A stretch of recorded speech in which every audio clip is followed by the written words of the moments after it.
gentil. Mon vieux Gustave, je suis bien heureux pour toi. Alors, content? Oui, docteur. Très content. Sacré vénard. Et pourquoi vénard? Ah non, je dis ça comme je dirais autre chose. Ah non, je n'admets pas les sous-entendus. Explique-toi. Pourquoi vénard? Parce que tu es un vénard dans la vie. Reconnais-le, voyons. Mais je ne le reconnais pas. Mes amis, je vous prends tous à témoin. Gustave ne reconnaît pas qu'il est un vénard dans la vie. Vous laissez que c'est un vénard. Mais ce n'est pas un déshonneur. Tu as toujours eu de la chance dans la vie.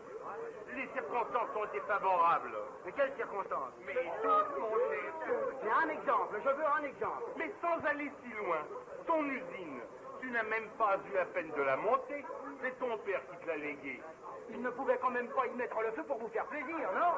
Et cette splendide villa qui te permet de villégiaturer à Cannes 6 mois de l'année. Hein? Vous avez épousé une américaine qui vous a porté des millions. Ah, vous appelez ça de la veine?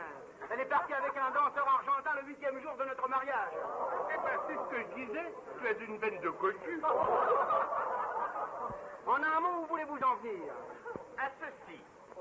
Tu as beaucoup de veines. Et ce ruban qui fleurit ce soir à ta boutonnière est la consécration de ta chance. De ta chance. Attendez, vous me faites rire avec vos boniments. Et la valeur personnelle, qu'est-ce que vous en faites? Évidemment, les apparences.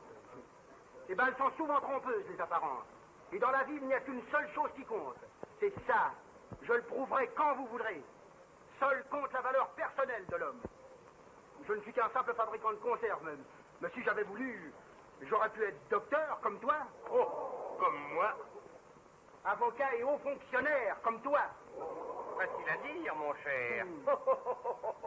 Membre de l'Institut, comme vous, mon cher maître. Et surtout, peintre sans talent, comme toi. Je ne permets pas à un vendeur de sardines de dire que je n'ai pas de talent. Mais je n'en rougis pas de mes sardines. Je les aime autant que tu aimes tes tableaux. Quelle comparaison. Elles sont à l'huile, tes peintures. Eh bien, mes sardines aussi. Alors, voyons, ne vous disputez pas. Cette discussion est parfaitement inutile. Mais pardon, elle est très utile. J'ai compris ce soir que je n'étais pour vous qu'un vulgaire mercanti décoré par protection. Eh bien, écoutez-moi. Sans titre, sans nom, sans argent.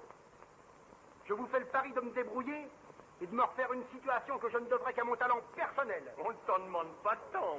Si, nu comme un verre, vous m'entendez? Je veux être nu comme un verre. C'est une image. Tu serais bien embêté si on te prenait au mot. Moi, mais pas du tout.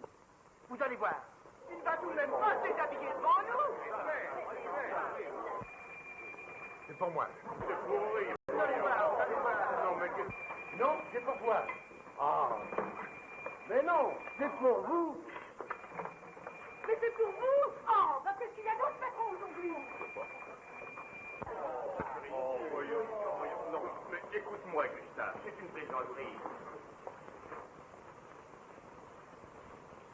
À partir d'aujourd'hui et jusqu'à nouvel ordre, vous ne me connaissez plus. Pendant mon absence, vos mois seront doublés.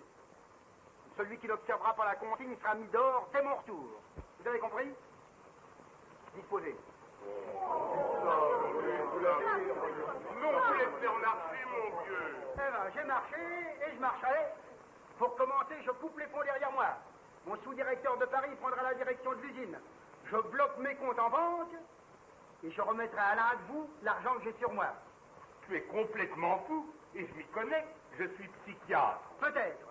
En attendant, allons chercher la voiture et vous me déposerez dans un champ en pleine campagne. Mais pourquoi dans un champ? Pour augmenter la difficulté. C'est du délire. Nu comme un verre, vous m'entendez?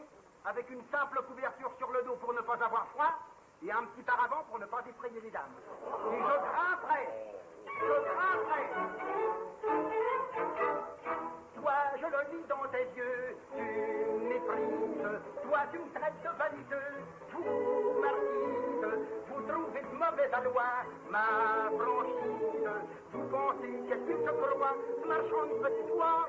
Je vous entends ici, c'est vraiment un défi. Lui décoré, faut-il qu'il soit verni? Y a pas de raison pour que je ne le sois pas.